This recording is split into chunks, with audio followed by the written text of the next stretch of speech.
When are we going to know for sure if Connecticut schools being back in session will have a big effect on the spread of COVID?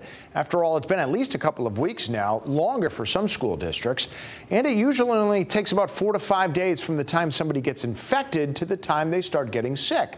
So we've had a few infection cycles to see if those numbers will rise substantially.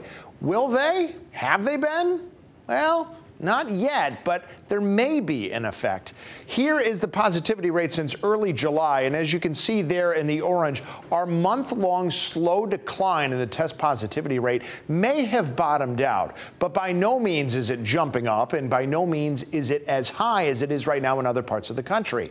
And as Dr. Syed Hussein from Trinity Health of New England told me, that is not a coincidence. So the initial data that's coming out now since schools have reopened and it's been a few weeks is very promising. And the reason why I say that is because even though we've seen more children infected now than at any time during this pandemic, 1 in 5 children are testing positive for COVID-19. August saw a record number of hospitalizations across the nation. However, if you look at the data more closely, it's driven by states where the vaccination numbers have lagged. Yeah, he said the early data on school openings here in Connecticut is promising, and you can also see why here. So far, our hospitalization curve since the start of July is doing even better than the positivity curve. In fact, it's still steadily dropping.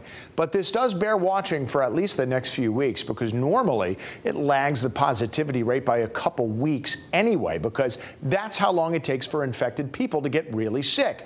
But it could take even longer now because kids are much less likely to be hospitalized with COVID. So if there is an outbreak, they would first have to get sick, then go infect an adult, and then that adult would have to take more time to get sick enough to be hospitalized. So that might mean it would take longer to see this start to jump back up. But again, so far, there's just no evidence that any of that is happening. I'm Tim Lammers, Fox 61 News. All right, Tim, thanks. More to come this hour on the news.